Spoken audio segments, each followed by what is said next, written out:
नमस्ते नमस्ते नमस्ते सधैँ झैँ आज पनि सन्ध्याकालीन चिसो चिसो मौसमको न्यानो न्यानो अभिवादन टक्र्याउन चाहन्छु।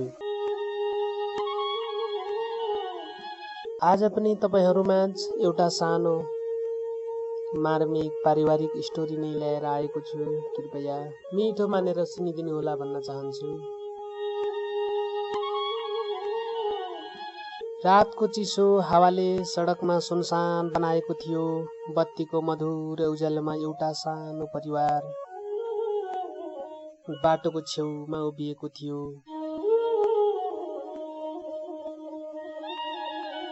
न कुनै ठूला सपना बोकेको भिड, न कुनै चिन्ता, न कुनै चिल्ला गाडीको आवाज थियो, त केवल तीन मन र तिनलाई जोडिने माया।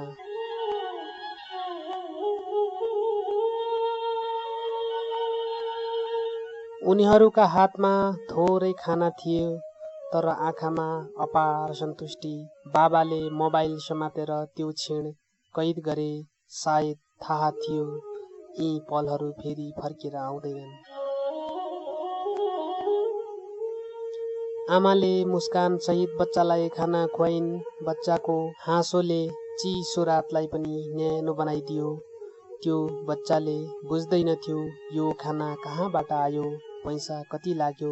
उसलाई त यति मात्र थाहा थियो कि बाबा आमा साथमै छन्।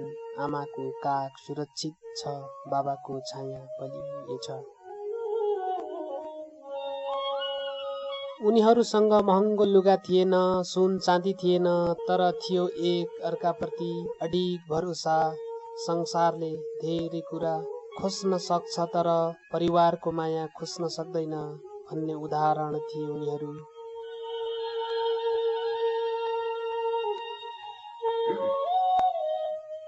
त्यो रात कुनै पर्व थिएन, कुनै विशेष दिन पनि थिएन, तर त्यो क्षण जिन्दगीकै सबैभन्दा ठुलो उत्सव थियो। किनकि जहाँ परिवार हुन्छ त्यही स्वर्ग हुन्छ, जहाँ परिवार हुन्छ त्यही स्वर्ग हुन्छ।